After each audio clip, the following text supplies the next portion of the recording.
Olá, meus amores, tudo bem? Aula de Sociologia. Hoje nós falaremos sobre indústria cultural. Apesar de ter sido proposto na distante década de 1940, o conceito de indústria cultural continua muito atual. Ele parte de uma reflexão crítica sobre a padronização e a transformação de obras culturais em produtos, descaracterizando seu propósito de reflexão.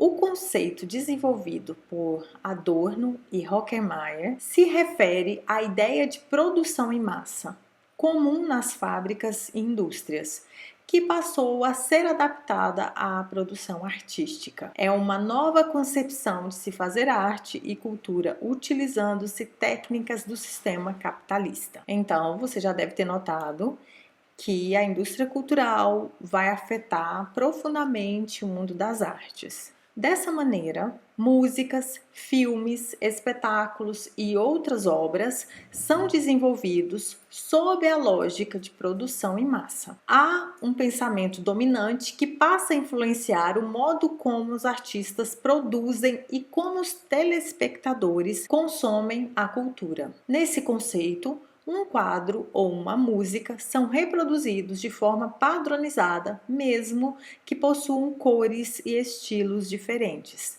Segundo os autores, o objetivo da indústria cultural é o lucro e a manutenção do pensamento dominante. Isso que é triste. Eu não sei qual dos lados é mais nocivo.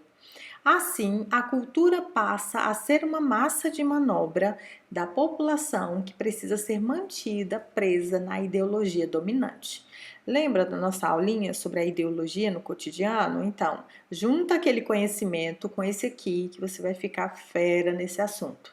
Vamos ver qual foi a origem da indústria cultural. Os sociólogos alemães Adorno e Horkheimer escreveram o livro Dialética do Esclarecimento, cujo um dos capítulos aborda a noção da indústria cultural no ano de 1944. Nesse período, o mundo testemunhava a consolidação dos regimes totalitários, como o nazismo, por exemplo.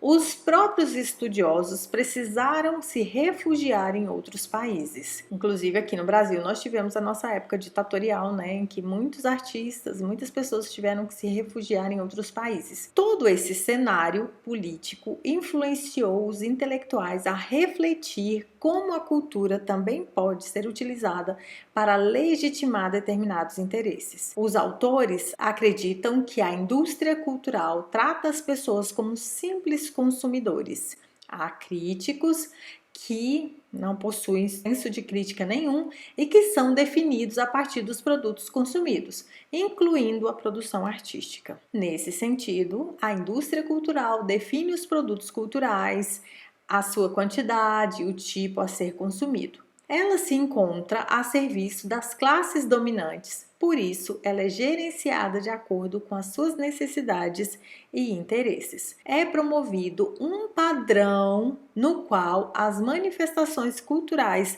devem se adequar para fazerem sucesso.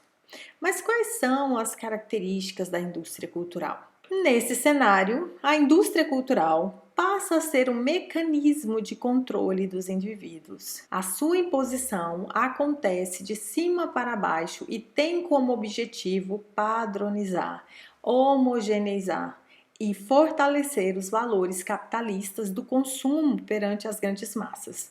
Para isso, a própria indústria trabalha em prol da alienação das pessoas. Através dela, é possível homogeneizar os gostos e interesses pessoais para que os produtos sejam consumidos sem uma reflexão a seu respeito. Mas vamos lá! Quais são as características?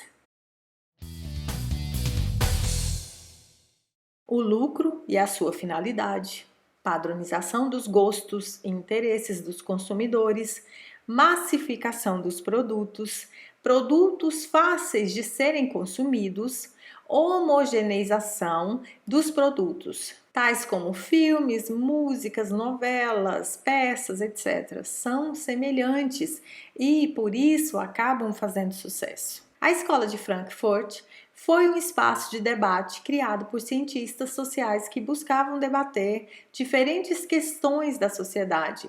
Eles estudavam novas possibilidades que explicassem o desenvolvimento social da época, visto que acreditavam que a teoria marxista tradicional não dava conta de explicar o cenário das sociedades capitalistas do século XX. Os pesquisadores e autores e sociólogos da Escola de Frankfurt criaram a teoria crítica, com base na ideologia marxista, além de ser uma oposição ao iluminismo.